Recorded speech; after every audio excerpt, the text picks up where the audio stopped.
Perfecto. Pues compartía que muchas gracias por estar aquí, sobre todo por el tema que vamos a tratar. Un tema que cuando se habla o se menciona la palabra muerte, hay mucha gente que sale corriendo. De hecho, podemos hacer la prueba. Vamos allá a la calle y le decimos, ¿queréis entrar ahí una charla sobre la muerte? Y lo más probable es que la gente se vaya a la playa. Lo primero que me gusta compartir cuando empezamos a hablar sobre la vida más allá de la muerte, y por tanto de la muerte en sí, lo primero que me gusta recordar es que hablar sobre la muerte no es hablar sobre el futuro. A mí personalmente el futuro no me importa nada. Como vosotros y como vosotras, cada vez intentamos estar más en el momento presente, en el aquí y ahora, y que los temas de futuro, de pasado, no vengan ni a nuestra mente ni a nuestras emociones. Ahora bien, tratar el asunto de la muerte y de lo que hay después de ella no es hablar de futuro, es hablar de presente. Primero por una razón obvia, porque puede llegar en cualquier momento. Eso del futuro, pues puede ser dentro de un minuto. Una mala cimentación de este edificio, el techo se viene abajo y todos desencarnamos. Por tanto, cuando se piensa en la muerte, pensar del futuro es simplemente una ficción de la mente, porque puede ser dentro de 30 segundos. Hay algo todavía más importante, y es que cuando en el momento presente, en el aquí y ahora, huimos del tema de la muerte, eso inevitablemente conlleva que no vivamos la vida. De verdad, la única forma de vivir la vida plenamente es cuando se le pierde el miedo a la muerte. La de uno mismo y la de los seres queridos. Porque hay mucha gente que me dice, Emilio, si yo mi muerte, bueno, no le tengo miedo, pero la de mis seres queridos sí. Pues bien, mientras que tengamos miedo a la muerte, para nosotros mismos, para nuestros seres queridos, tenemos que reconocer que vamos por la vida como si la vida fuera una especie de francotirador que en cualquier momento nos puede dar susto, en cualquier momento. Y claro, contemplar la vida de esa manera, de que en cualquier momento nos da el susto, es un sin vivir. Vivir la vida plenamente significa perder el miedo a la muerte y, de verdad, cuando ese miedo se pierde, la plenitud de vida es muchísimo mayor. Y lo que vamos a compartir esta mañana aquí va dirigido precisamente a eso, a que cuando salgamos, bajo ningún concepto ninguno le tengamos ningún miedo a la muerte. Porque de hecho la muerte no existe y no es sino una puerta que se abre en un proceso de vida que es muy natural, enormemente natural. Cuando se empieza a hablar sobre este proceso que denominamos muerte, sobre esa puerta que se abre y que forma parte de un proceso muy natural, no digamos ya cuando empezamos a compartir de lo que viene una vez que desencarnamos, las experiencias que vamos a experienciar una vez que desencarnamos, también aparece una gran pregunta en nuestra mente y en la mente de la gente. ¿Quién ha vuelto de ahí para decirnos nada? Es decir, ¿qué fuentes podemos utilizar para hablar de la vida más allá de la muerte? ¿Hay fuentes creíbles? El tema de las fuentes es importante, porque si no nos estaríamos moviendo solamente en el ámbito de las creencias. Y para que el miedo desaparezca, la creencia no es suficiente. No es suficiente con tener fe en que hay vida después de la vida. Hombre, eso ayuda, pero desde luego así el miedo no desaparece. Para que el miedo desaparezca hace falta más. Hace falta una percepción profunda de que la muerte no existe. Y para ello, el tener claro que hay fuentes ciertas y creíbles tiene mucha importancia. Y efectivamente las hay. ¿Qué fuentes? Personalmente he bebido de varias. Y de esas varias fuentes, todo lo que voy a compartir está sacado de ellas. Primero, nos han enseñado desde siempre que la introspección es muy importante. La introspección significa mirarse a uno mismo. Cuando empezamos a mirarnos a nosotros mismos, a buscar dentro, la verdad es que encontramos muchas cosas que nos resultarían absolutamente impensables cuando no lo hacíamos. Y con relación a la muerte también se encuentran muchas cosas. De hecho, la reflexión sobre la muerte ha estado siempre presente en todas las tradiciones espirituales. Es verdad que en los últimos siglos se ha centrado fundamentalmente en lo que conocemos como escuelas iniciáticas, grupos iniciáticos. Pero antes que ello, siempre, insisto, en todas las tradiciones espirituales, el reflexionar uno mismo, no con otros, sino uno mismo, acerca de la muerte, ha sido una práctica habitual. Me gusta compartir que visitando el parador de Santiago de Compostela, el que está en la plaza del Obradoiro, que es enorme, que tiene muchos patios, allí hay una serie como de arcones grandes, donde me comentaban que en el siglo XIX fundamentalmente la gente se metía en los arcones por la noche, los amigos, los compañeros lo encerraban bajo llave para que no pudieran salir del arcón y pasaban dentro del arcón toda la noche. ¿Con qué objetivo? Con el objetivo de experienciar la muerte. Estoy aquí en el ataúd metido. ¿Qué es lo que pasa? Diréis, bueno, pero eso te va a permitir ver lo que hay más allá. Da pistas. Y sobre todo, da pistas sobre algo muy importante. ¿Cómo estás tú? ¿Cómo estás tú?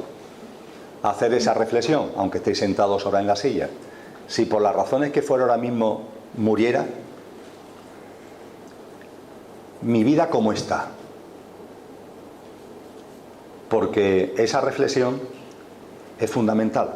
Y cuando vayamos avanzando en lo que significa desencarnar y las experiencias que se viven después de desencarnar, esta es la cuestión básica, porque cada uno va a hacer el tránsito conforme esté viviendo. Y cada uno va a hacer el tránsito y va a vivir el Devachan, el cielo, la gloria, en función del estado de conciencia que tenga ahora. Cuando desencarnamos, nuestra percepción de la vida, de las cosas, no se modifica. No hay nada especial que haga que contemplemos la vida, la muerte, las circunstancias, nuestro mundo emocional, nuestro mundo mental. No hay nada que varíe, es el mismo. Nuestro estado de conciencia, se suele afirmar, es el mismo un minuto después de desencarnar que un minuto antes de desencarnar. Es el mismo. Con lo que reflexionar sobre ¿y si en este momento llegara a mí a la muerte? También es una reflexión sobre cómo estoy viviendo. ¿Dejaría cosas aquí pendientes? ¿Hasta qué punto son importantes esas cosas que dejo pendientes? Cuando vayamos avanzando y entremos en lo que desencarnar significa, me gusta utilizar un símil para visualizar lo que es desencarnar. El símil es el de una cometa. Una cometa de esta que lanzamos en la playa, que lanzamos en el campo. La cometa la lanzamos para que vuele libre al viento, ¿verdad? Y coge altura y se eleva. ¿Sabéis de lo que estoy hablando? Ahora bien, como sabéis de lo que estoy hablando, también sabéis que esa cometa que vuela libre, sin embargo, tiene unos hilos que la están atando, ¿verdad? Tiráis la cometa vuela libre, pero hay unos hilos que la están manteniendo atada aquí. Exactamente eso es lo que puede pasar cuando desencarnamos. Que estamos ya volando libre, hemos dejado nuestra realidad material, estamos ya volando libre, vamos volando libre desde el plano de la vida física al plano de la vida en el plano de luz, de la habitación, porque quizás esa es la imagen más gráfica, desde la habitación de la vida en el plano físico a la habitación de la vida en el plano de luz. Y en ese viaje, en ese ir desde una habitación a la otra, tenemos que atravesar una especie de habitación intermedia, que es a lo que voy a denominar tránsito, y en ese tránsito, aunque la cometa va directa o debería ir directa hacia el plano de luz, puede ser que haya hilos que la siguen atando a la habitación del plano físico. A esto me refería con la reflexión que podemos hacer. ¿Cómo estoy ahora? Y si ahora mismo muriera, ¿habría hilos que me ataran esta vida? Esos hilos pueden ser emocionales, pueden ser mentales, pueden ser apegos, pueden ser conflictos, dudas o temas pendientes que tengamos. Esos son los hilos. De ellos hablaremos. La habitación de la vida en el plano físico, salimos de ella con la denominada muerte. Y lo repito, eso nos encamina hacia otra habitación de la vida, La vida es una, aunque tenga distintas habitaciones, que es la habitación de la vida en el plano de luz. Y en medio hay una especie de habitación intermedia. Esa habitación intermedia es el tránsito. Seguro que habéis escuchado hablar de que antiguas tradiciones, en antiguas culturas, a la gente se le enterraba con una moneda en la boca o una moneda en los ojos. Tendríamos que preguntarnos, ¿para qué quiere un muerto una moneda? Qué cosa más absurda. En aquellas culturas le daban una explicación. Esa moneda la necesita el fallecido, porque cuando fallecemos tenemos que pasar de la orilla de un río a la otra orilla. ¿Recordáis la metáfora? Y en medio, entre una orilla y la otra orilla, en medio hay un río. Y ese río tiene un barquero, que es el que te va a pasar de una orilla a otra. Y la moneda se utiliza para pagarle al barquero. Obviamente esto es una metáfora, pero es muy descriptivo, porque nos habla de que hay una orilla, lo que yo acabo de denominar la habitación del plano físico. Aquí estamos.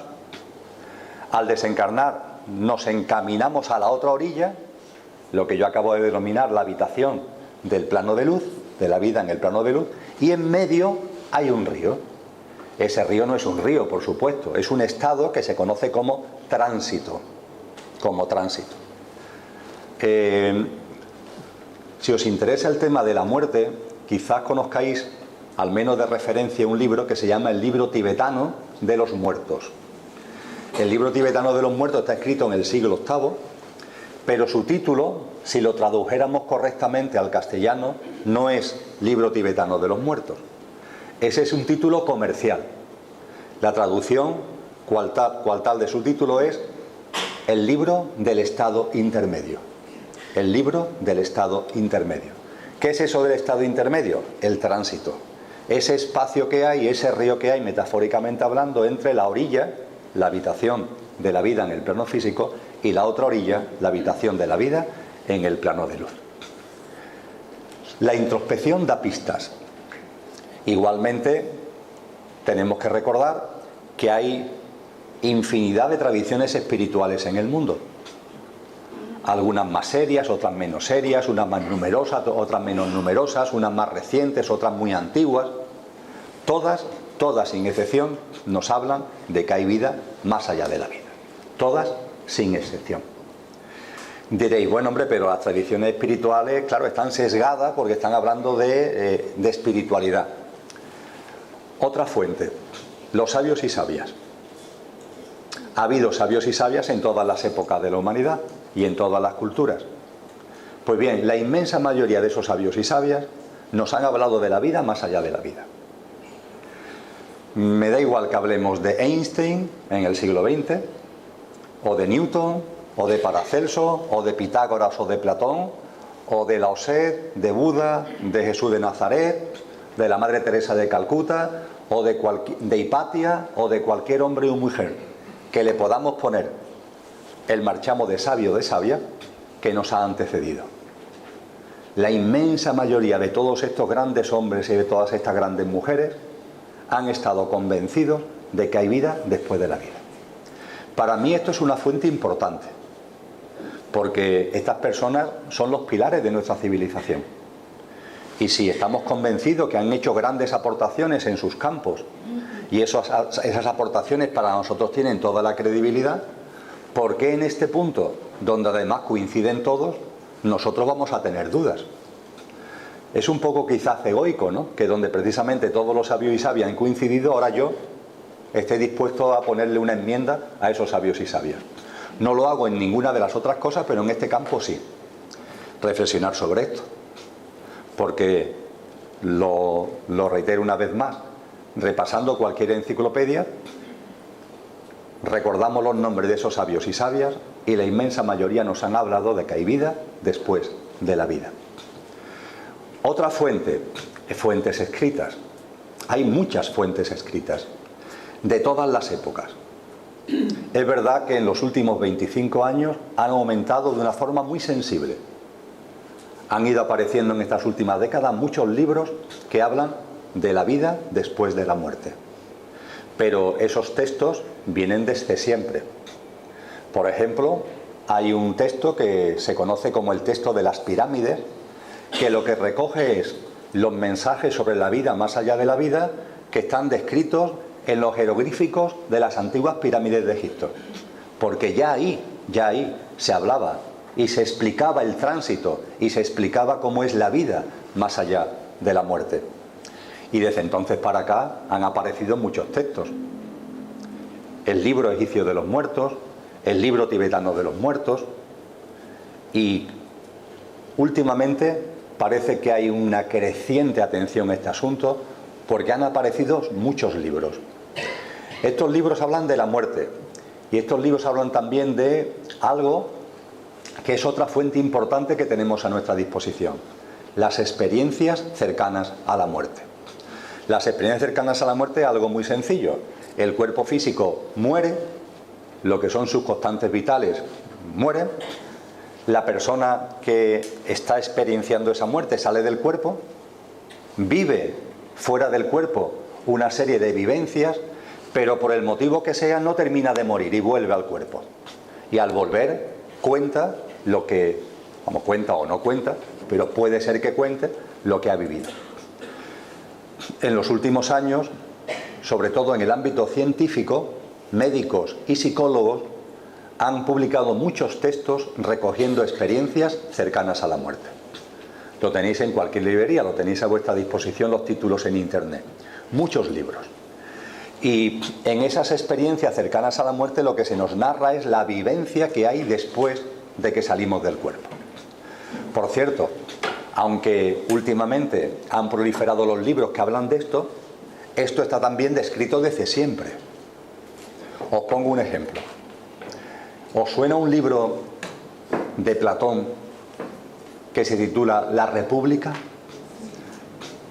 Posiblemente no sea objeto de lectura mayoritaria, pero el libro suena. La República de Platón es una de sus obras más conocidas.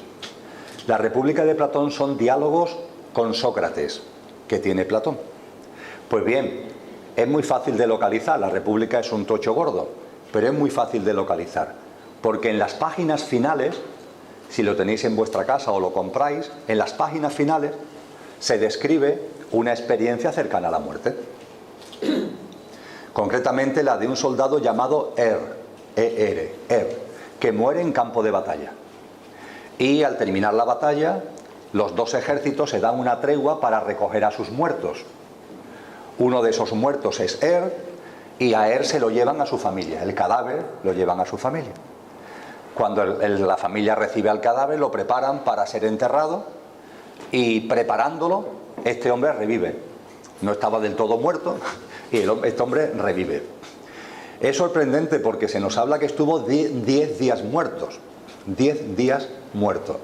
Las experiencias cercanas a la muerte que hoy están descritas no llegan a tanto. Son experiencias normalmente de minutos o de horas. Aquí se nos habla de una experiencia de 10 días.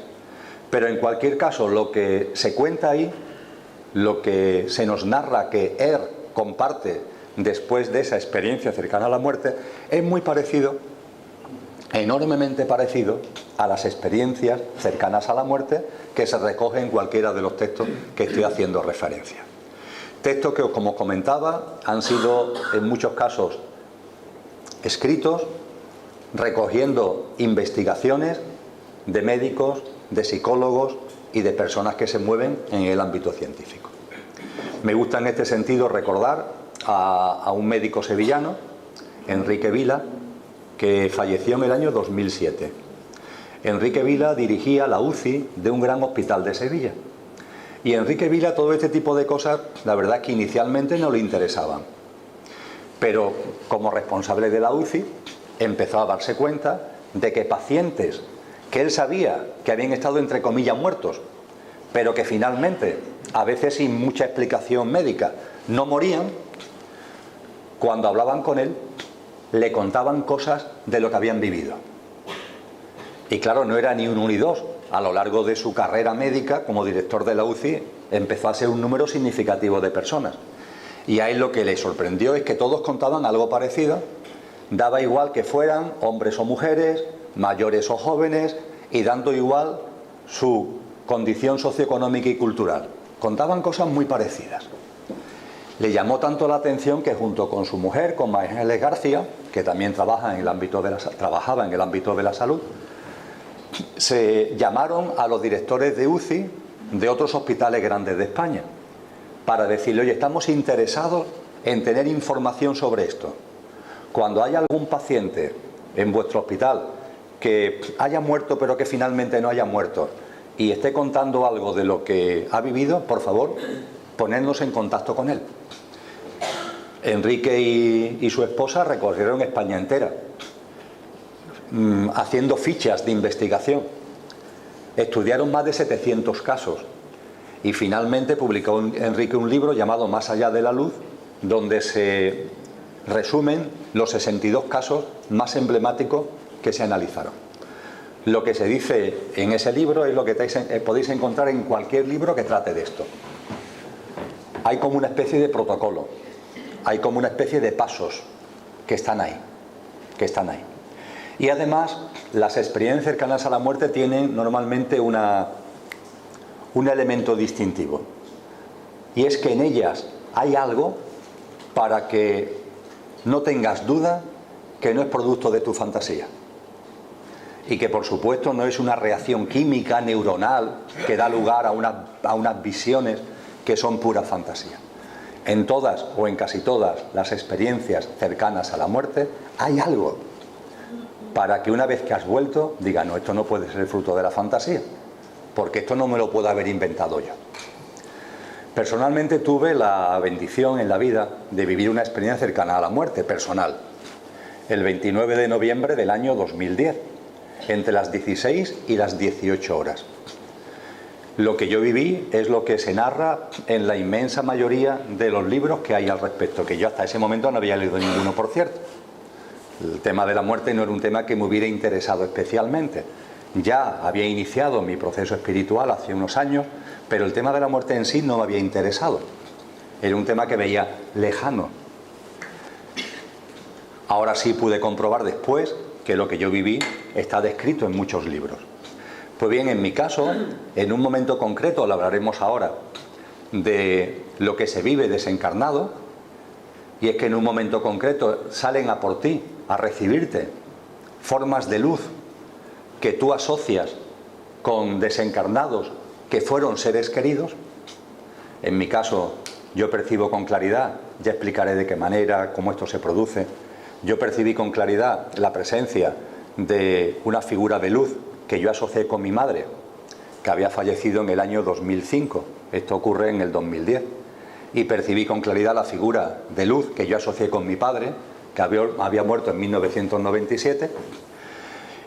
Y es que hay figuras de luz, formas de luz, que efectivamente cuando estaban encarnados eran seres queridos tuyos y que, permitirme la broma, están allí tan bien educados que salen del plano de luz a recibirte en el tránsito, como para darte la bienvenida en el plano de luz. Lo curioso fue que junto con esas figuras que asocié con mi padre y con mi madre, había otras figuras que yo asocié con claridad a hermanos y hermanas de mi madre. Mi madre era la menor de muchos hermanos y yo a la mayoría de mis tíos y tías prácticamente no la había conocido, porque se llevaban unos años con mi madre y cuando yo empecé a tener uso de razón habían fallecido. Cuando yo tenía 12, 14, 16 años, todos habían fallecido. Y me llamó la atención que estuvieran allí. Pero más me llamó la atención que la única hermana de mi madre con la que de verdad yo había mantenido relación, mi tía María, estaba allí, pero ella estaba viva. Qué cosa más rara. Incluso en ese estadio de tránsito yo reflexioné al respecto. Digo, aquí están todos, entre comillas, desencarnados, pero qué curioso que mi tía María esté aquí, que está viva. Mi tía María, hasta donde yo sabía, vivía y tenía 102 años. Una persona de una salud de hierro. De jovencita había tenido una pareja, la pareja murió en un accidente y ella ya nunca tuvo más pareja, no tuvo hijos, no tuvo familia. Vivió con otros familiares el resto de su vida y por las razones que sea su salud era de hierro. Yo quedaba de vez en cuando con ella y ya con la edad que tenía yo quería ir a visitarla a su casa. Dice, no, Emilio, nos vemos en el bar de la esquina a tomar una cerveza. Pero esto me lo decía con 100 años, con 101 años. Digo, hombre, no, yo te recojo y vamos al bar. Pero tú, ¿qué te crees? ¿Que yo soy una vieja? Nos vemos en el bar de la esquina. Y efectivamente, nos veíamos en el bar de la esquina. Después me permitía como mucho que la acompañara al portal de la casa, porque ella decía que se podía valer perfectamente por ella misma. En fin, estas personas que aunque tengan en el DNI muchos años, tienen una jovialidad y una fuerza espectacular. Pues bien, yo entro en la UCI del hospital a las 12 de la mañana del 29 de noviembre. La experiencia cercana a la muerte se produce entre las 16 y las 18 horas. Yo lo que no sabía es que mi tía María se había desvanecido, estaba perfectamente, pero se había desvanecido y había fallecido a las 14 horas de ese día. Con lo que efectivamente a las 16 horas estaba desencarnada. No voy a entrar en ello, pero mi madre, desencarnada, más adelante, no en ese momento, sino en una meditación muy posterior, me dice, mira Emilio, es que yo estaba haciendo un 2x1. Te estaba recibiendo a ti y estaba recibiendo a mi hermana. Estaban haciendo un 2x1. Claro, cuando estas cosas tú las ves, vuelves, empiezas a contar tu experiencia cercana a la muerte y la gente te mira como diciendo, vaya tela con la cantidad de medicación que le han metido y demás, la fantasía que está teniendo. Pero claro, cuando con mis personas cercanas trato este asunto, se quedan parados. ¿Cómo es posible? Porque de hecho a mí no me querían decir que mi tía María había fallecido, para que no afectara, yo estaba fatal, ¿no? Para que no me afectara en mi proceso de recuperación. No me querían decir que ella había fallecido. Y cuando yo lo que comparto es que la he visto en el tránsito, y yo me sorprendo, digo, ¿y qué hará una viva en el tránsito? Entonces cuando me dicen, mira Emilio, no te lo queríamos decir, pero es que tu tía María murió a las 2 de la tarde del mismo día que a ti te internamos en la UCI. Cosas como esta están presentes en casi todas las experiencias cercanas a la muerte. Y son un indicio de que esto no son fantasías, que tiene que haber algo más. Y por fin hay otra fuente más. Si he hecho referencia a la introspección, he hecho referencia a los sabios y sabias, a las tradiciones espirituales, a los muchos textos que desde antiguo describen lo que hay después de la muerte, si he hecho referencia a las experiencias cercanas a la muerte, hay una fuente que, no por citarla la última, es la menos importante. Hay gente, mucha, que ve. Hay gente que ve. Personas que tienen ese don, el don de ver. ¿El ver qué? A los desencarnados. Y es un don complejo y complicado. El que lo tiene de forma natural. Pero es un don muy difícil de gestionar. Porque normalmente los desencarnados no aparecen en tu vida cuando tú quieres, sino que aparecen ellos cuando ellos quieren. Y además los desencarnados, veremos el porqué, los desencarnados tienen muchas fisonomías y algunas de ellas no son agradables o pueden no serlo, y la persona que lo ve no siempre lo pasa bien. De hecho, hay gente que tiene ese don y que lo que intenta es taparlo, porque no es una experiencia en muchos casos agradable. Eso sí, cuando se aprende a gestionarlo, es un don espectacular. Ya no solamente porque al que lo vive le da certeza absoluta de que hay vida más allá de la vida, ya no solamente por eso, sino porque, sobre todo en la fase de tránsito, cuando los desencarnados están en tránsito y hay hilos que lo están atando todavía con el plano físico, la persona que tiene un don así puede hacer una labor muy importante para que esos hilos puedan desaparecer. Y el tener ese don y el poderlo aplicar, la verdad es que es una auténtica bendición. Y hay bastante gente que tiene ese don. No van por ahí normalmente contándolo, pero hay bastante gente que tiene este don. Yo estoy convencido que entre los que estamos aquí hay más de uno, más de dos y más de tres que tenéis ese don. No tengo ningún tipo de duda. Yo personalmente conozco a personas de absoluta credibilidad y honestidad que lo tienen y que con más o menos dificultades han aprendido a gestionarlo. En la película El sexto sentido, una película emblemática en todo lo que tiene que ver con la vida más allá de la vida, protagonizada por Bruce Willis. Bruce Willis hace de un psicólogo que está atendiendo a un niño que necesita tratamiento psicológico. Ese niño ve muertos, está loco como una cabra y ve muertos, y Bruce Willis lo atiende psicológicamente. Ese niño tiene este don que estamos hablando, y claro, a un niño de 8 años le resulta muy difícil gestionar este don. Durante la película se van dando experiencias que le van sirviendo al niño para ir dándose cuenta de que lo que tiene no es una maldición, sino que es una bendición. Por cierto, como aparecerá más adelante, ya os estropeo la película desde el principio si no la habéis visto, porque Bruce Willis finalmente se percata que el niño no se está inventando nada, que el niño ve muertos, y se percata porque él mismo finalmente se da cuenta que está muerto. Es la razón por la que hay una relación de él con el niño, porque él está muerto. Y como el niño ve muertos, es por lo que tiene con él una relación. Él le da el marchamo, Bruce Willis, que le está dando un tratamiento psicológico, pero realmente quien le está dando un tratamiento psicológico, entre comillas, es el niño a él. Hasta que por fin Bruce Willis se da cuenta que ha muerto. Las personas que tienen ese don son una fuente preciosa al respecto. Recientemente, en febrero, publiqué un libro que tiene como título ¿Qué hay después de la muerte? Lo he hecho con casos prácticos que me han aportado 3 personas que tienen ese don o están colaborando con personas que tienen ese don. E insisto, en esto puede haber de todo, pero hay personas que son honestas, creíbles, que no hacen negocio con este tipo de asuntos y que lo que hacen es simplemente aportar sus experiencias de corazón para ayudarnos a que nos demos cuenta de que la muerte es un imposible, que la muerte es una fantasía de la mente humana, un fantasma de nuestra mente. Dicho esto, vamos a entrar en arena, vamos a hablar de la muerte, sabiendo que hay fuentes, creíbles y fidedignas para ello. Para empezar a hablar de la muerte, permitirme que hable de lo inmediatamente anterior a la muerte. Todavía estamos vivos, por así decirlo, en el plano de la vida física. Lo que puedo resumir con vosotros y con vosotras son varias cosas. Primero, suele haber señales anticipatorias de que te ha llegado la hora. Esas señales están ahí.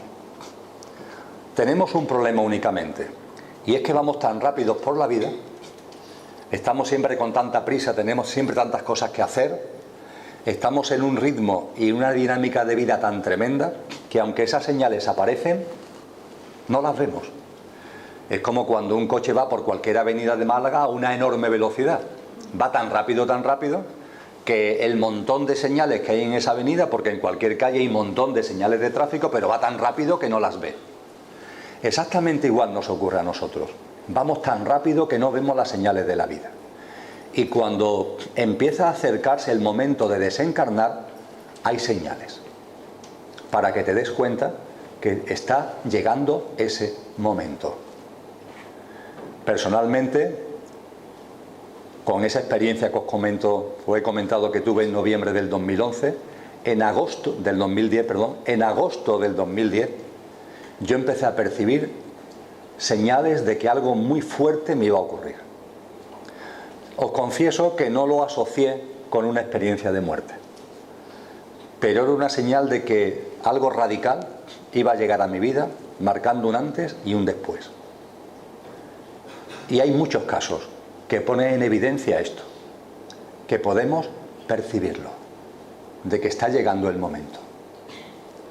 Es una sensación íntima que se manifiesta en señales de la propia vida.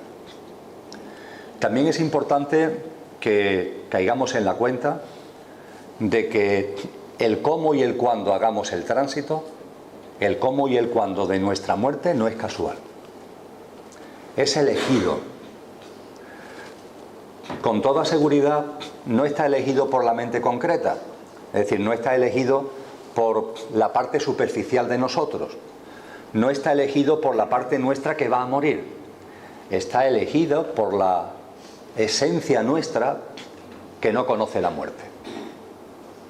Todos tenemos una esencia, hablaremos de ella, que es lo que no conoce la muerte, y esa esencia, ya entraremos en nombres concretos, es la que decide, ha llegado el momento, y también decide el cómo va a plasmarse ese momento.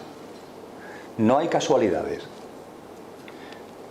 Puede ser un desvanecimiento por la edad, un accidente de tráfico, una enfermedad corta, un infarto de miocardio, una enfermedad larga, un cáncer prolongado.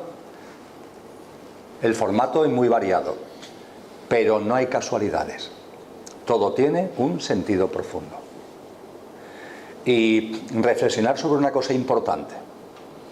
Cuando hablamos de el cómo realizar el tránsito, nuestra mente concreta, ¿qué es lo que plantea con más frecuencia? Que cuando llegue sea muy rápido, ¿verdad? ¿Seguro? ¿Seguro? Porque que el proceso que conduce a la muerte sea lento te ofrece una enorme oportunidad que no vas a tener en el caso de que la muerte te venga de golpe. Y esto convendría que lo reflexionáramos. Finalmente, la modalidad va a ser la que elijas tú desde tu esencia. Pero para que nos tranquilicemos un poco cuando los procesos son largos, es que los procesos largos pueden ser una gran oportunidad. Sobre la muerte, una vez que viví la experiencia cercana a la muerte en noviembre del 2010, que fue toda una bendición, que la viví con plena armonía y alegría, eso sí, la recuperación de aquello para mí fue muy larga. De hecho, no pude reincorporarme a la actividad laboral, a la actividad normal, hasta septiembre del año siguiente. Fueron 10 meses, ni más ni menos. Durante varios meses que no podía salir ni de casa. Una vez que me dieron de alta en Navidad, no podía salir ni de casa. Eso me ayudó a indagar, a estudiar. Oye, lo que me ha pasado a mí, y empecé a buscar fuentes. Pero durante muchos años no tenía capacidad de compartir, no salía de mí el compartir sobre la muerte. Finalmente, en un congreso internacional de vida sobre la vida que se celebra todos los años en Albacete, años después, Rafael Campillo, la persona que lo organiza, me venía insistiendo de que diera una charla allí contando mi experiencia, y hubo un momento determinado que me lancé a contarla. A partir de ahí todo ha venido precipitado, porque ahí estaban Antonio y Pilar, los de Editorial Sirio, estaban allí en aquel congreso, me invitaron a escribir un libro sobre lo que yo había contado allí, eso dio lugar al libro sobre el tránsito. Después, ya cuando en charlas venía abordando el tema de la muerte, la Editorial Planeta me ofreció publicar el libro que a través de Martínez Roca, de Ediciones Martínez Roca, ha salido en febrero. Ya el tema de la muerte empezó a tener mucha presencia en mi vida. Y de esto he hablado en muchos foros, entre ellos en hospitales. En el año 2015, creo recordar, mayo del 2015, mayo del 2016, estuve hablando de esto en la sala de oncología de un gran hospital. Y cuando terminé de hablar sobre la muerte, los doctores me pidieron que, más que abrir un coloquio, que fuera por las habitaciones de los pacientes y que en un contexto más privado pudieran hablar conmigo. Me pareció lógico, ¿no? Porque personas que estaban ahí hospitalizadas con tumores en muchos casos muy avanzados, que es lo que lo llevaban a estar ahí hospitalizados, el que las sensaciones, las percepciones que pudieran tener se vertieran en un ámbito más privado, me pareció bien. Bueno, pues comparto con vosotros la primera habitación a la que entro. Hay 2 camas, hay 2 pacientes, ambos con un proceso ya muy degenerativo de cáncer de pulmón. Antes de entrar, los médicos me habían comentado que los 2 llevaban algo más de un año, que ahora ya se le había agravado mucho el proceso y que según sus cálculos le quedaban 3-4 meses, como mucho, de esperanza de vida. Que no tenían claro si podrían volver a su casa, pero que después tendrían que internarlo otra vez, que le quedarían 3 o 4 meses de esperanza de vida. Cuando entro, la persona que está en la cama de la izquierda se dirige a mí, bueno, me saludan los 2, pero este es el que empieza a hablar inmediatamente. Me dice: mira, Emilio, lo que has compartido acerca del cómo, acerca del cuándo, de que no hay casualidades, Te voy a contar mi experiencia. Yo la voy a reproducir ahora con mucha brevedad. Dice, y por favor, compártela, compártela. Él me dice que 1 año y medio antes, él era una persona agria y malhumorada, una persona de mal carácter, que por las tonterías de la vida, pero que cuando suceden nos obcecamos tanto que no nos parecen tonterías, por tonterías de la vida, él había roto relaciones con sus hijos. Tenía 3 hijos, ya mayores, y no se hablaban. Un día se enfadaron por una cosa, por otra, y aquella bola de nieve fue creciendo, y el caso es que no se hablaban. Y debido a ese alejamiento de los hijos, la relación con su mujer también se había deteriorado mucho. Y en general Emilio me dice, yo tengo que reconocer que iba siempre como enfadado por la vida. Saltaba por cualquier cosa, malhumorado, y en un momento concreto me diagnostican el cáncer de pulmón. Al principio no fue fácil, ni mucho menos. Dice, pero poco a poco, ese cáncer me fue convirtiendo en una persona distinta. Empecé a restablecer las relaciones con mis hijos. Hombre, claro, mis hijos al tener yo un cáncer pues empezaron a tender puentes. Yo también al tener cáncer me hice una persona más sensible y esas manos tendidas empecé a recogerlas. Empezamos a restablecer relaciones. Hace ya algún tiempo que todos los días vienen a verme al hospital. Nos abrazamos, nos decimos que nos queremos, nos besamos. Me llevo con mis hijos estupendamente. Esto ha hecho también que la relación con mi esposa se haya restablecido. Hoy día somos una pareja feliz a pesar de lo que estamos viviendo.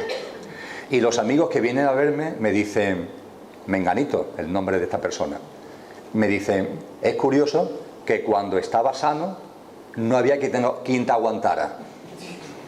Y ahora, dice, hombre, no me dicen que estoy a punto de morirme, pero ahora que estás enfermo, eres una persona alegre, simpática, que da gusto estar contigo. ¿Esto cómo es posible? Qué agradecido le estoy a todo lo que estoy viviendo. Dice, a veces reflexiono cómo hubiera sido mi tránsito si en lugar de un cáncer yo hubiera tenido un accidente de tráfico. Posiblemente en mi tránsito hubiera habido hilos de esos que tú comentas. Hilos que me hubieran retenido. El propio conflicto con mis hijos, quizá eso me hubiera retenido aquí. Mi mundo emocional, agrio, enfadado, también a lo mejor eso me hubiera retenido aquí. Dice, ahora en cambio, gracias a esta enfermedad, todo eso ha desaparecido. Ahora estoy en paz. Estoy en paz con los demás, estoy en paz conmigo, y ahora me puedo ir. Y de hecho, me voy ya. Dice, yo creo que estoy esperándote a que tú vinieras, aunque no me conocía de nada, para compartir esto contigo. Y ahora ya me puedo ir. Los médicos me habían comentado eso, que le quedaban 3-4 meses de esperanza de vida. Hizo el tránsito a las 48 horas, porque efectivamente ya estaba en condición. Os pongo esto de manifiesto para que entendamos lo que un proceso de 1 año y medio que tienes de la marinera puede también representar. Es una oportunidad. Nuestra mente dice cuanto antes, pero tenemos que ser conscientes de que los procesos más dilatados nos dan una oportunidad para prepararnos, para deshacer nudos, para ponernos en situación de vivir el tránsito con paz y con armonía. Porque lo decía antes y lo vuelvo a subrayar ahora, el tránsito lo hacemos en consonancia como estemos ahora y con el estado de conciencia que tenemos ahora. La otra persona que estaba en la otra cama, eso sí, había estado en silencio respetuoso. Pero cuando ya terminó este diálogo, el señor este, que estaba a la derecha, tomó la palabra y me dice, vamos, nos dice, estáis locos de atar. ¿Pero de verdad creéis lo que estáis diciendo? Que aplicándolo a mí, yo esto lo he elegido desde mi auténtico ser, que estáis hablando, que esto es algo que tiene un sentido profundo, que estar ahí 1 año y medio como llevo yo con cáncer y que sé que me voy a morir, que esto es irreversible, con lo que yo estoy sufriendo, con lo mal que lo estoy pasando, las cosas que estáis diciendo. Bueno, cada uno es cada uno. Cada uno es cada uno. Estos no son protocolos preestablecidos válidos para todo el mundo. Ahí había 2 formas muy distintas de vivir lo mismo. Lo cual, por cierto, aunque no es objeto de lo que aquí nos trae, es un maravilloso recordatorio para saber que en la vida lo importante no es el cómo, sino el qué. Lo importante no es el qué, sino el cómo. Lo importante no es el qué nos pasa, sino el cómo vivimos lo que nos pasa. Esa es la clave. Los dos estaban viviendo lo mismo. El qué era el mismo, una enfermedad de tumor de pulmón terminal. Sin embargo, el cómo lo estaban viviendo era radicalmente distinto. Uno lo estaba viviendo de una manera profunda que lo había llevado a un tremendo estado de paz, y el otro lo estaba viviendo, desde el mayor respeto lo digo, de una forma agria, de una forma conflictiva y de una forma que le estaba originando mucho desasosiego y mucho dolor. El cómo y el cuándo lo elegimos y tiene un sentido profundo. Incluso cuando los fallecimientos son colectivos. Cuando aparecen en la televisión, en la radio, circunstancias que hacen que mucha gente fallezca a la vez. Entonces nuestra mente dice, ¿y toda esta gente se ha puesto de acuerdo para morir a la vez? Cuando un avión se cae, 150 muertos, pongamos por caso, un incendio de un edificio, 30 y tantos muertos, un atentado terrorista, no sé cuántas decenas de muertos, todos estos se han puesto de acuerdo para desencarnarse a la vez. Categóricamente, sí, sí. Y voy a hablar de una situación con un número de fallecidos bestial. El terremoto que se produjo en Haití no hace demasiado tiempo. No recuerdo ya muy bien el año, creo que fue en el 2014, 2015. Ese terremoto costó la vida a 270.000 personas. 270.000 personas. La inmensa mayoría, no tanto por el terremoto en sí, sino porque habían construido casas, de materiales además muy inconsistentes, en laderas de montaña, donde nunca se deberían haber construido casas en una zona que es propensa a los seísmos, pero se habían construido casas, y el terremoto se produjo por la noche y la tierra de la montaña cedió, hubo terraplenes y la mayoría de la gente murieron aplastadas, asfixiadas por la caída de esas rocas, de toda esa tierra de la montaña que se estaba precipitando debido al seísmo. Con esta escena en la cabeza, las muertes debían haber sido terroríficas. Bien, para vuestra tranquilidad, todas las fuentes a las que vengo haciendo referencia nos dicen que ninguno vivimos el momento de la muerte. El momento de la muerte no se vive. Todos salimos antes de nuestro cuerpo, antes de que el cuerpo fallezca. Da igual que sea un infarto, da igual que sea un accidente de tráfico, te vas antes. Vamos, da igual que te fusilen en un pelotón de ejecución, antes de que la bala llegue a ti, tú te has ido. El momento de la muerte, el momento del óbito, ese momento que, si reflexionamos sobre él, podemos presuponer que es tremendo, eso no se vive. Con lo que, por un lado, las personas que mueren, por ejemplo, en este aplastamiento, antes de que el aplastamiento se produzca, están fuera. No obstante, independientemente que esto lo sepamos o no, podemos presuponer que todos esos desencarnados tienen que estar pasándolo mal. Porque quieras que no es un terremoto, quieras que no es una situación muy dura.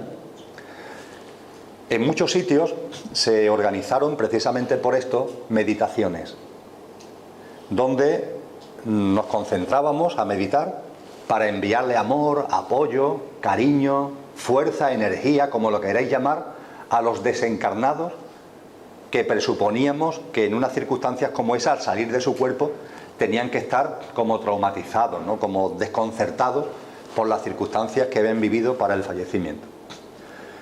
Yo participé en algunas de estas meditaciones. En particular fue bellísima una que se desarrolló en un centro cívico de Sevilla, el Tejar del Mellizo, con unas 50 personas aproximadamente, donde poniendo el cronómetro durante 45 minutos, era el acuerdo que teníamos, cada uno en silencio, con respiración consciente, cerrando los ojos, iba a intentar de alguna manera conectar con todos esos desencarnados que estaban allí pasándolo tan mal, para enviarle nuestro amor, nuestra energía, nuestra fuerza. No mucho después de comenzar la meditación, yo empecé a ver cosas que me hicieron llorar. Cuando sonó la campanita, a los 45 minutos, de un móvil que se había colocado, y abrí los ojos, pude comprobar que todas las personas que estábamos allí, todos teníamos la cara empapada de lágrimas. Durante el tiempo de la meditación, no solamente yo, sino todos sin excepción, habíamos llorado una barbaridad. Lo curioso es que yo había llorado de alegría ante lo que estaba viendo. Habían sido lágrimas de emoción por la alegría ante lo que estaba viendo. No obstante, yo presuponía, cuando veo a todo el mundo lloroso, que los demás lo han pasado mal. El caso es que cuando nos ponemos a compartir, todos los que estábamos allí, que estábamos todos llorando, todos estábamos llorando de alegría. Ninguno estaba llorando de pena, que es lo que podíamos presuponer antes de hacer la meditación. ¿Por qué llorábamos de alegría? Por lo que habíamos visto allí. Todos habíamos visto desencarnados, podemos llamarle dimensiones álmicas y espirituales, como queréis denominarlo, que estaban en estado de felicidad extrema, en estado de, no solamente de paz, sino de felicidad. Estaban alegres, como bailando, y además multitud de formas de luz que los estaban acompañando. Era como una especie de subida masiva de muchas formas de luz, todas contentas, alegres y acompañadas de otras muchas formas de luz.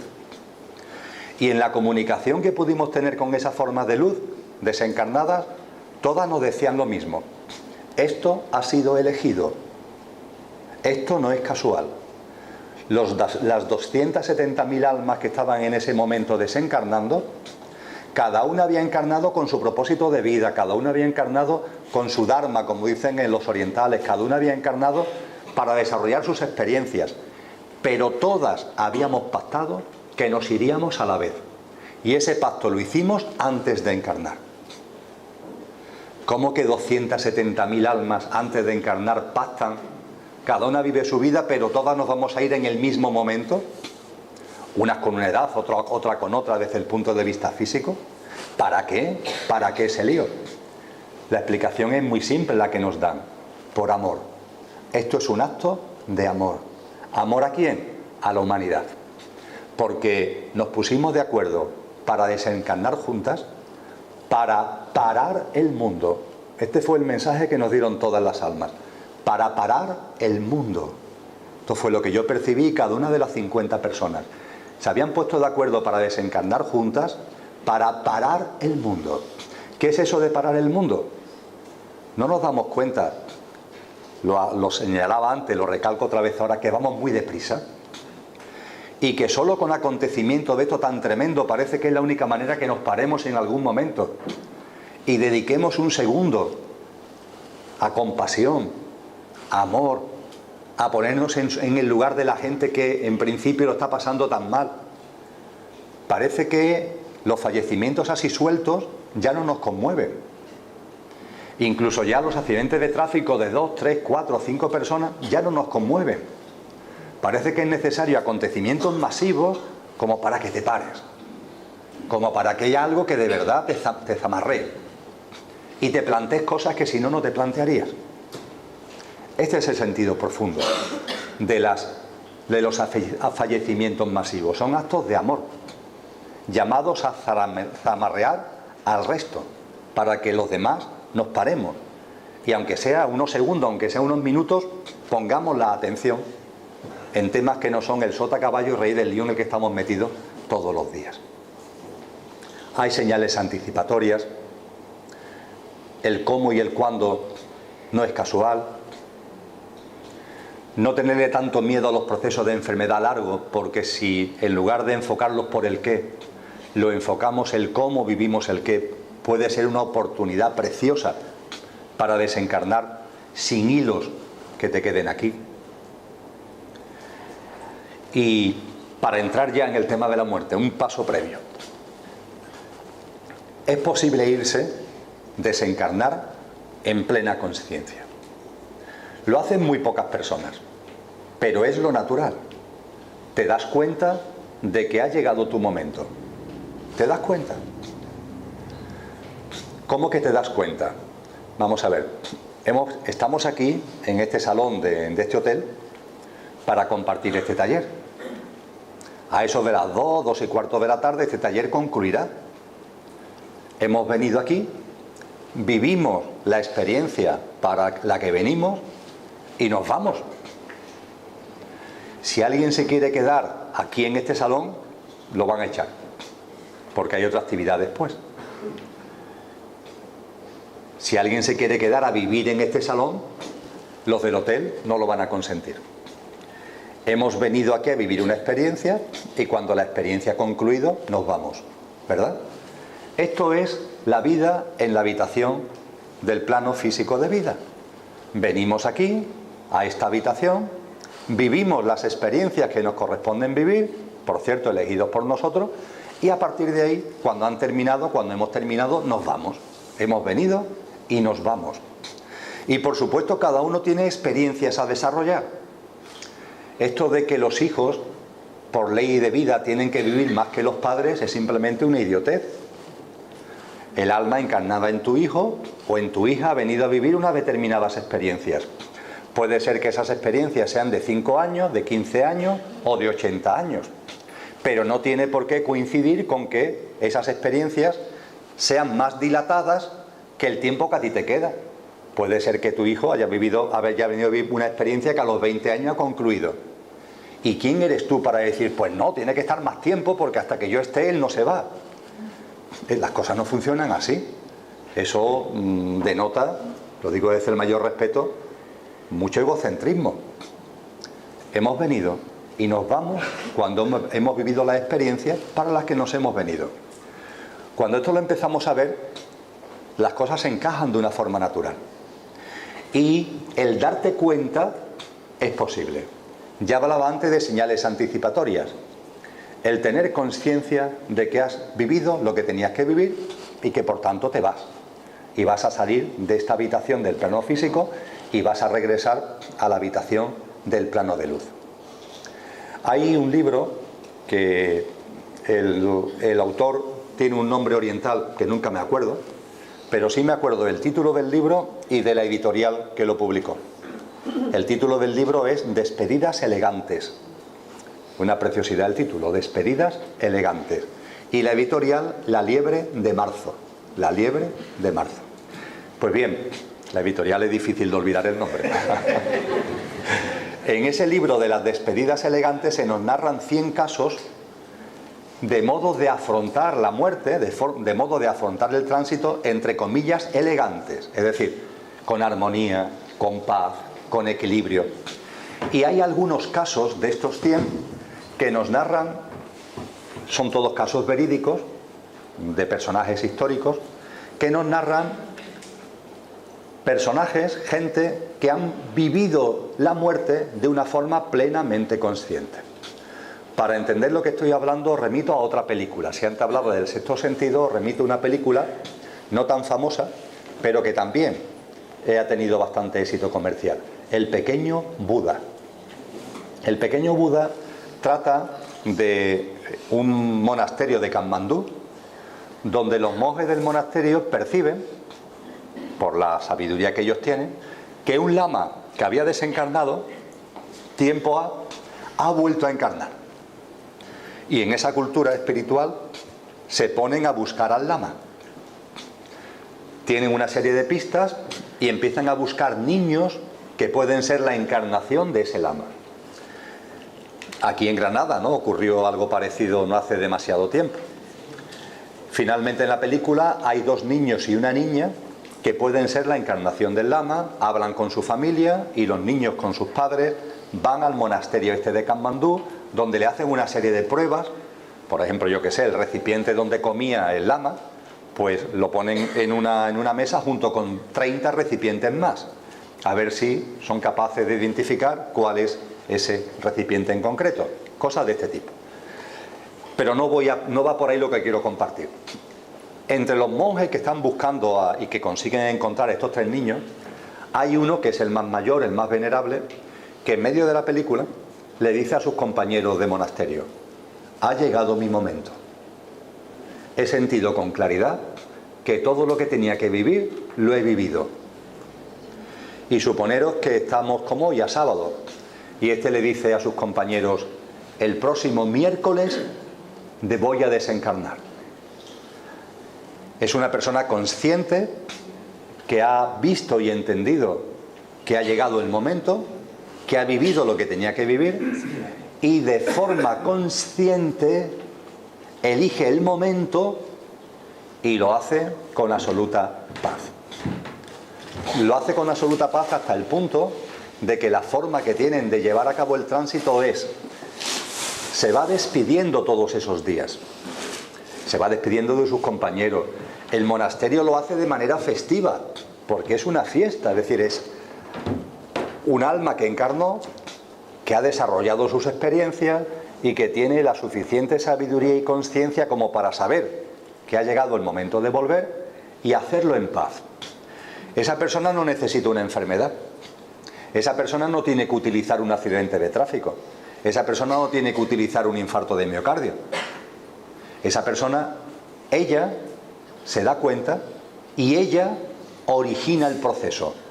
¿Cómo lo hace? Pues llegado el miércoles por la mañana, esta persona, en compañía de otros monjes, entra en meditación. Es un proceso de transformación alquímica. Entra en meditación. Una meditación profunda. Esa meditación le permite ir ralentizando la respiración. Poco a poco va respirando cada vez más lentamente, más lentamente. Debido a esa respiración cada vez más lenta, el ritmo cardíaco va bajando, va bajando. Y hay un momento determinado en que el corazón se para.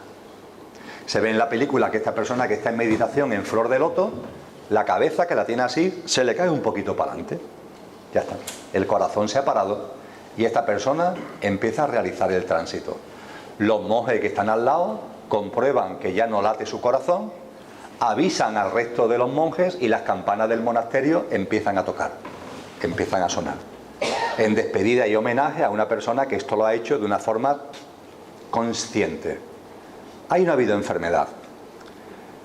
Lo cierto es que para desencarnar el coche, nuestro yo físico, mental y emocional, el coche que ocupamos hay que pararlo. Tenemos que parar el coche para bajarnos del coche. Creemos que cuando hay un infarto, cuando hay un cáncer, cuando hay un accidente, cuando hay un atentado, creemos que eso se produce por casualidad. No hay casualidad. Es una forma de parar el coche, porque solo nos podemos bajar si el coche se para. Ahora bien, si somos conscientes, estamos atentos a las señales de la vida, nosotros mismos podemos percibir con claridad que ha llegado el momento y hacerlo de un modo, recogiendo el título del libro, elegante. Elegante. Es decir, consciente. Por cierto, hay relatos de la presencia árabe en Andalucía, sobre todo en donde más tiempo estuvieron, que ahí al lado, en Granada, donde se recogen historias como esta en el ámbito de los sufíes. Los sufíes se organizan por cofradías, por barrios, y sobre todo en Granada hay algunas historias en donde se nos hablan que los cabezas de esas cofradías sufíes se iban así. A los miembros de esa cofradía, a los miembros de ese barrio, le decían: ha llegado mi momento.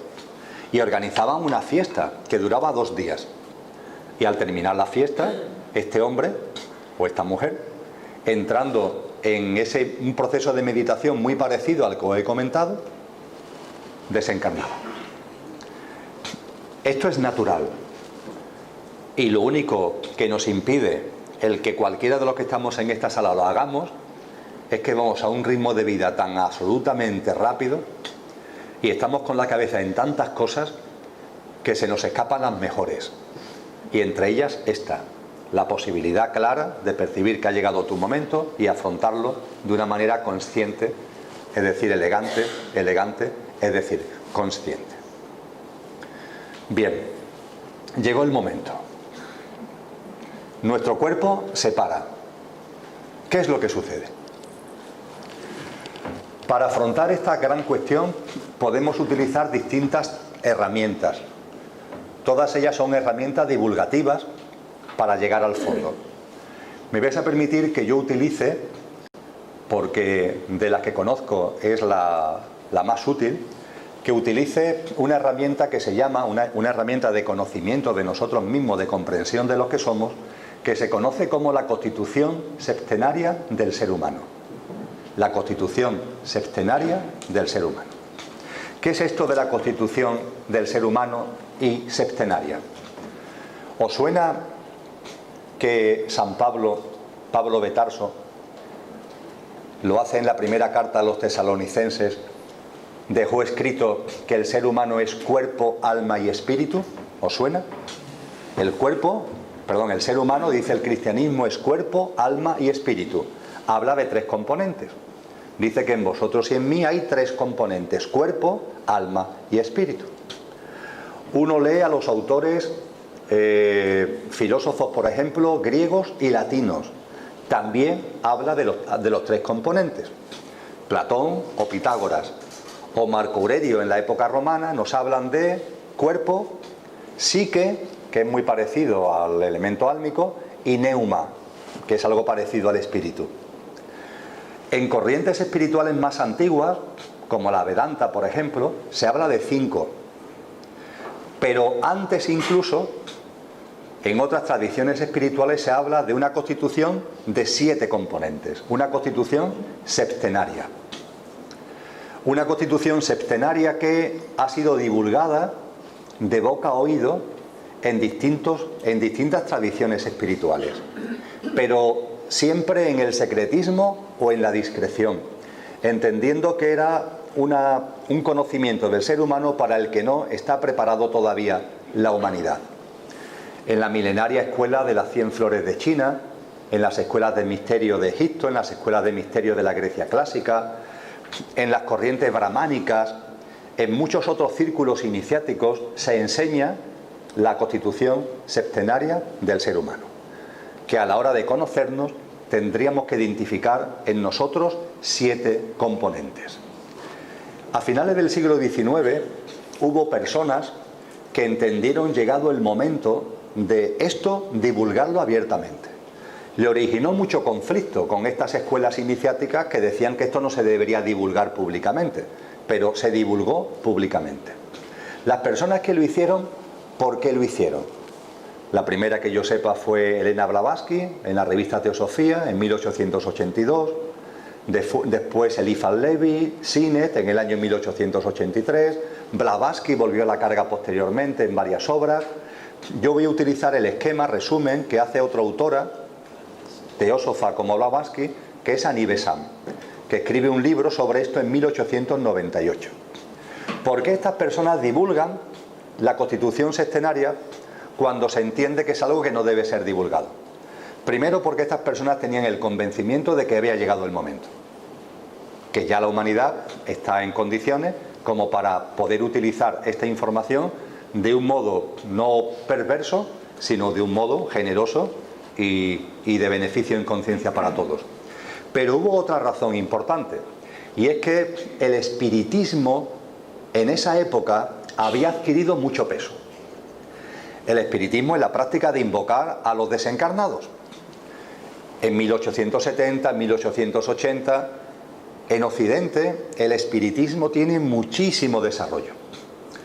La gente hacía sesiones espiritistas como ahora va al cine. Era una forma además de pasar el rato, entre comillas, pero es un tema muy serio. Y fijaros, cuando se habla de espiritismo, el nombre lo dice. Al conectar con los desencarnados estamos conectando con espíritus. De ahí la palabra de espiritismo. Pero, ¿seguro que cuando contactas con desencarnados estás conectando con espíritus? A ver si estás conectando con otra cosa. La constitución septenaria te da una información que te permite discernir con claridad que efectivamente, cuando haces la ouija, cuando haces prácticas de medium, etcétera, etcétera, puede ser que el contacto no sea con espíritus, sino con otras cosas. Esa información te lo da la constitución septenaria. Por ejemplo, en el lenguaje que utiliza Blavatsky o Annie Besant, puede ser que el contacto lo estés haciendo con cascarones, no con espíritu, sino con cascarones. ¿Cascarones? ¿Qué son cascarones? Ahora lo veremos. Pero los cascarones tienen que ver con los restos emocionales y mentales del fallecido que todavía están ahí presentes. Son esos hilos a los que hacía referencia hace un rato, que como ahora compartiré con más precisión, son componentes emocionales y mentales del fallecido que están densificados y que no se disuelven. Pero ahora entraremos en esto. Este fue el gran objetivo, de hecho, el más inmediato de la divulgación de la Constitución Sextenaria. Ojo, que cuando contacta con desencarnados, lo más probable no es que contactes con espíritus, sino con otra cosa. Y por tanto, precaución. Y en paralelo, dar una información que te ayude a entender mejor qué es lo que te va a pasar, qué es lo que nos va a ocurrir cuando desencarnamos. En la Constitución Sextenaria se dice que tenemos 4 elementos, vosotros y yo, 4 elementos perecederos, efímeros, y que por tanto están llamados a morir, 4, y 3 imperecederos. En lo que nos trae aquí esta mañana, los 3 imperecederos, yo no voy a entrar de lleno en ellos. Tienen que ver con el alma y el espíritu que hablaba San Pablo. La única diferencia es que en la Constitución Sextenaria, cuando se habla de alma, se dice que el ser humano tiene un alma individual, que la tiene, pero todas las almas individuales pertenecen a una gran alma universal. Entonces se dice que en nosotros hay 3 componentes imperecederos: el alma individual, el alma universal y el espíritu. Se parece mucho a lo de San Pablo, a lo del cristianismo, con el matiz de que se nos recuerda que nuestras almas individuales son como hojas de un gran árbol. Cada alma es una hoja, cada alma tiene su individualidad, pero todas las almas forman parte de un gran árbol. En el lenguaje propio de la Constitución Sextenaria se habla de espíritu, buddhi, que es el alma universal, y al alma individual también se le llama cuerpo causal. Se le llama cuerpo causal porque junto con el alma individual se acumulan las relaciones de causa y efecto que hayas vivido en esta vida y que te las lleves contigo para seguirla desarrollando en vidas siguientes. Tenemos que entender que en esta vida hacemos multitud de cosas. Todas las cosas que llevamos a cabo tienen consecuencias. Esto no es para asustarse. Si hay ese vaso de cristal que hay ahí, yo lo cojo y lo suelto, ese vaso se va a romper al chocar contra el suelo.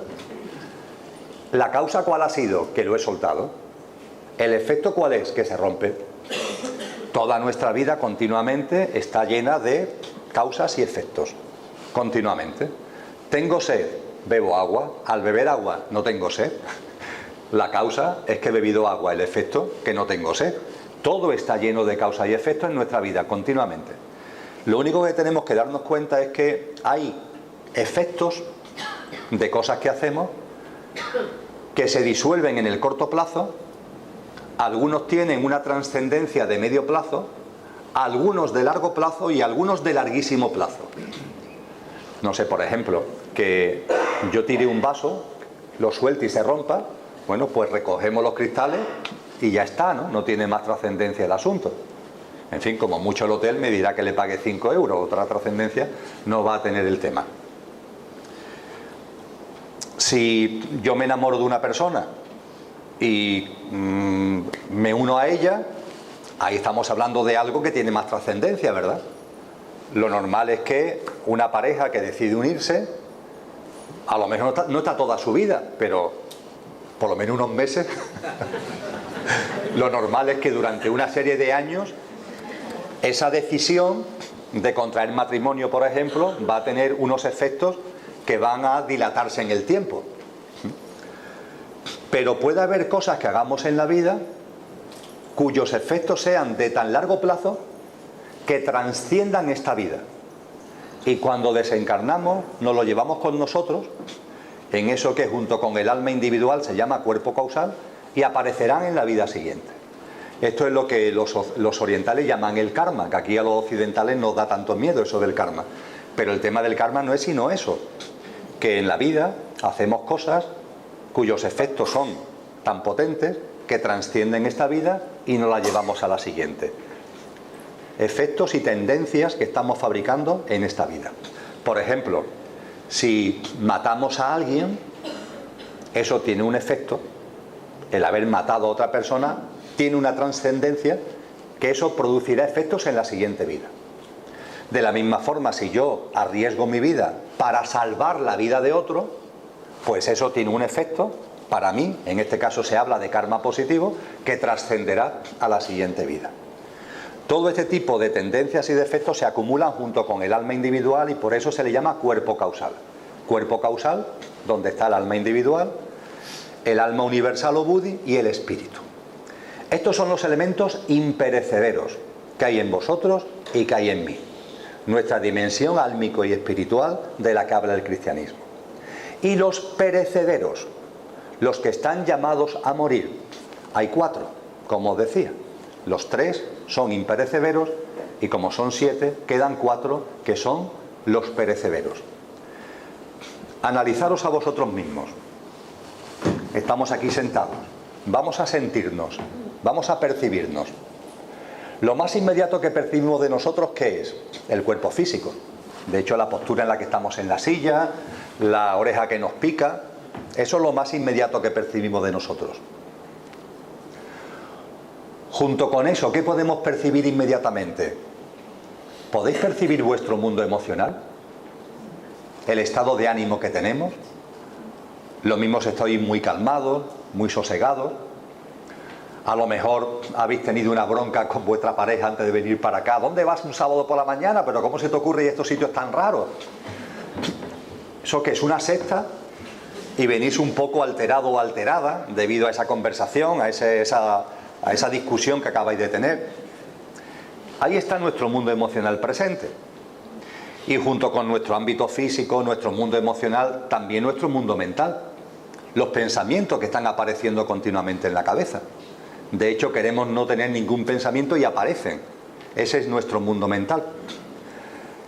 Cuando se habla de los 4 componentes efímeros, estamos haciendo referencia al cuerpo físico, estamos haciendo referencia a nuestro ámbito emocional, estamos haciendo referencia a nuestro ámbito mental y estamos haciendo referencia, por fin, a otro componente que ese es más difícil de percibir y al que me refería ayer en la charla que di en la Escuela de Ingeniería de aquí de la universidad, que es el cuerpo etérico. Porque vosotros y yo tenemos un cuerpo físico, pero también tenemos un cuerpo etérico. Compartí ayer que el cuerpo etérico es el doble sobre el que se fabrica el cuerpo físico. Como un puzzle, cuando lo fabricamos, cuando realizamos un puzzle, tenemos el tapete y encima del tapete las piezas que se colocan sobre el tapete para construir el puzzle. El cuerpo etérico es el tapete, el cuerpo físico son las piezas. Ayer compartí en la charla cómo esto lo podemos ver en cuanto a que como en el vientre de la madre, por ejemplo, las células que van apareciendo, 2, 4, 8, 16, al quedarse embarazada, hasta que el bebé sale del vientre, saldrá con 9 billones de células, y las células que se van creando en el vientre de la madre, todas van creando órganos siempre por el mismo orden y dentro de cada órgano siempre por el mismo orden, con un patrón, con una pauta que está perfectamente definido. Da igual que seas hombre, mujer, pigmeo, esquimal, que nazcas en el 2018, hayas nacido hace 30 años, nazca dentro de 100 años. Las células, conforme van apareciendo, van configurando por el mismo orden los órganos y dentro de cada órgano siempre por el mismo orden. Cuando fabrican el dedo meñique de la mano izquierda, en esta puntita las células se van colocando siempre, siempre conforme el mismo patrón. No se ponen por un lado o por otro y empiezan por aquí pero por allí, no, siempre siguen un mismo patrón, porque se sigue el patrón que le marca el cuerpo etérico. Cuando la ciencia hoy está creando células, ya tenemos capacidad, el ejemplo que ponía ayer, de crear células del hígado, por ejemplo. No tenemos problema, podemos crear muchísimas células del hígado. Ah, pues entonces estupendo, porque ya entonces para los trasplantes y eso no habrá problema si podemos crear células de todo tipo. Sí, podemos crearlas, pero las células no toman la forma de hígado. Tenemos en el laboratorio miles de células de hígado, pero ¿cómo conseguimos que las células hagan forma de hígado? No sabemos cómo, porque falta el patrón. Esas células no tienen detrás el patrón, que es el cuerpo etérico. En los trasplantes Hoy día los trasplantes son un éxito. Hay personas trasplantadas de riñón, de corazón, que llevan 10, 15, 20 años, y eso se dice, con razón, que los trasplantes son un éxito. Pero ojo, todos los trasplantados necesitan una medicación antirrechazo de por vida. Es curioso, ¿no?, que después de 5 años, 10 años, 15 años de tener el órgano, el cuerpo tendría que haberlo hecho suyo. Pues no, no lo hace suyo. Lo rechaza continuamente. De hecho, se necesita esa medicación de por vida. La razón es sencilla. En el puzzle ha habido una pieza, un riñón por ejemplo, que no vale y lo hemos quitado. Y hemos cogido la misma pieza de otro puzzle, pero es de otro puzzle. Y cuando lo ponemos encima del tapete, el tapete vibracionalmente no lo reconoce como propio y lo rechaza. Este es el cuerpo etérico. El cuerpo etérico nos transmite, lo decía ayer, la vitalidad. El cuerpo etérico es el que recoge la vitalidad de la vida, del sol, de la playa, de la naturaleza, del campo, y la transmite al cuerpo físico. En los textos antiguos se le llama el cordón de plata, porque los que ven, que hay gente que ve todo, los que ven ese chorro de vitalidad que el cuerpo etérico capta del sol y de la naturaleza y se lo transmite al cuerpo físico, ese chorro de vitalidad lo ven como plateado. Y entonces, metafóricamente, los antiguos eran muy dados a esto, se le llama el cordón de plata. Ese es el chorro de vitalidad que va del etérico al físico. Por cierto, esto está en la Biblia. En el libro del Eclesiastés se habla del cordón de plata. Y se nos habla de que el cordón de plata, cuando se corta, es cuando se produce el fallecimiento físico. Cuando ese flujo de vitalidad del etérico al físico se corta, es cuando el cuerpo físico fallece. De hecho, puede pasar que el cuerpo físico parezca muerto, pero el cordón de plata, el chorro de energía, no se ha cortado. Eso significa que ese cuerpo va a revivir. Realmente no ha muerto. Esta es la razón de las experiencias cercanas a la muerte. Que el cuerpo físico tiene apariencia de haber muerto, pero el etérico está todavía activo y le está enviando energía. A partir de ahí es cuestión de minutos o de horas que ese cuerpo físico otra vez vuelva a la vida, porque la muerte solo se produce cuando se corta el cordón de plata, cuando se corta ese flujo de energía. Pues bien, situado así el asunto, en lo que no voy a profundizar. Además, el tema del etérico, para lo que ahora voy a comentar, como veréis, tiene poca importancia. Tenemos un cuerpo físico denso, tenemos un cuerpo físico etérico, tenemos un ámbito emocional y tenemos un ámbito mental. Cuando se produce la muerte, hemos hablado de 7 componentes, ¿verdad?, en total hasta ahora. Cuando se produce la muerte, imaginaros un cohete de la NASA en Cabo Cañaveral. Quizá lo hayamos visto en la tele, ¿no? Está el cohete en ese chisme que le ponen para que salga para arriba, ¿no? El cohete es muy largo, es enormemente largo. Hacen la cuenta atrás, 10, 9, 8, y cuando dicen 0, ¡yum!, hay una explosión en la parte de abajo del cohete, ¡yum!, se ve un montón de llamaradas y de humo, ¡yum!, y en medio de ese lío el cohete sale para arriba. Imaginaros que el momento de la denominada muerte sea ese, el momento en que el cohete que somos nosotros sale para arriba. Cuando ese cohete de la NASA empieza a subir, a subir, a subir, ¿qué es lo que hace? Empieza a soltar trozos. Empieza a soltar trozos. Hasta el punto de que cuando ya está en el espacio exterior, el cohete, que era muy largo, es muy pequeñito. Este símil sirve para entender lo que nos pasa a nosotros, con un matiz importante. Nuestra dimensión álmica espiritual es de una gran envergadura, mucho mayor que el resto del cohete. En el símil que vamos a utilizar, el cohete suelta lo más grande de él y se queda muy pequeñito. Pero como símil vale, porque vosotros y yo, cuando llegue el momento del fallecimiento, vamos a irnos hacia el plano de luz. El cohete empieza a elevarse hacia el plano de luz, pero tenemos que soltar componentes. Los componentes que nos han servido para este plano físico, pero ya no nos valen para el plano de luz. Al plano de luz solo entra la parte imperecedera, es decir, nuestra constitución álmico y espiritual. En el lenguaje de la constitución sextenaria, el cuerpo causal con el alma individual, el alma universal o buddhi y el espíritu. Eso es lo que llega al plano de luz. En la habitación de la vida en el plano físico somos más cosas, pero en la habitación de la vida en el plano de luz solo entra de nosotros lo que realmente somos. Los componentes vuestros y míos que efectivamente no conocen la muerte y son imperecederos. Pero para que entremos en el plano de luz, antes hemos tenido que soltar los otros trozos. Los otros componentes han tenido que quedar atrás. Y esto es muy importante porque con el telón de fondo de la constitución sextenaria podemos reflexionar. ¿Qué le pasa a mi cuerpo físico cuando el fallecimiento se produce? ¿Y al etérico? ¿Y a mi ámbito emocional? ¿Y a mi mundo mental? Porque son componentes que están en vosotros y que están en mí. No sé por qué la gente tiende a pensar que cuando se produce el fallecimiento físico todo esto muere. Lo físico, lo emocional, lo mental, pero esto simplemente no es así. Ciertamente, estos 4 componentes, físico, etérico, emocional y mental, están llamados a morir. Pero ojo, no mueren a la vez.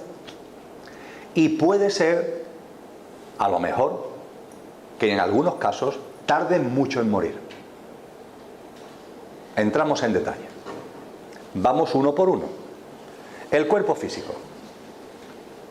Se corta el cordón de plata y el cuerpo físico muere. El cuerpo físico muere y se acabó. Con ese no tenemos problema.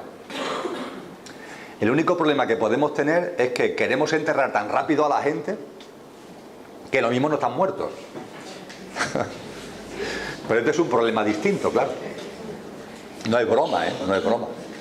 Yo estoy convencido, no la incineración, pero los entierros, con lo rápido que lo hacemos, debe haber mucha gente que se despierta en el ataúd, no tengo ningún tipo de duda, porque somos muy rápidos. Hace un par de años, bajando de unas vacaciones en Navarra, me detuve en Plasencia, en el parador de Plasencia, que me habían hablado muy bien de Plasencia, quería conocerla, me paré en el parador. El parador de Plasencia está en el casco histórico de Plasencia.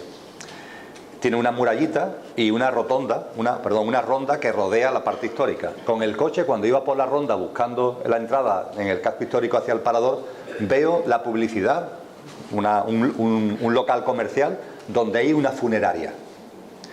Y la funeraria tiene un nombre, oye, que quise contactar con el dueño para felicitarlo. Porque no se llama no sé qué de la esperanza, ni este tipo de cosas, sino que se llama Funexpress. Digo, oye, qué sinceridad y qué visión comercial la de esta persona, ¿no? Porque es que la gente lo que quiere es eso, Funexpress, hombre, rápido, rápido. El muerto fuera cuanto antes. Y puede ser que queramos mucho al fallecido, pero aun queriéndolo mucho, que cuanto antes se vaya. Esa es la realidad. Esa es la realidad. Y eso del Funexpress lo identifica muy bien. Hoy día la gente mayoritariamente muere en los hospitales, no muere en su casa, ya no hay velatorios como se hacían antiguamente, y bajo protocolo de sanidad, del cadáver va al tanatorio, si te he visto no me acuerdo. Aunque te acuerdes, pero lo quieres enterrar. Incluso sabéis que es una práctica bastante extendida el que se modifica la hora del fallecimiento para que de esa manera no haya que esperar hasta el otro día, sino que esto cuanto antes mejor. Ya os digo, medio en broma, medio en serio, no me extrañaría que hubiera más de una sorpresa con esta rapidez tan tremenda, con este Funexpress en el que estamos metidos. Disculpe, por sí, ejemplo, entonces la incineración es todavía más rápida, ¿no? Claro. Sí, pero la incineración a lo mejor no te ha dado tiempo a revivir, entre comillas.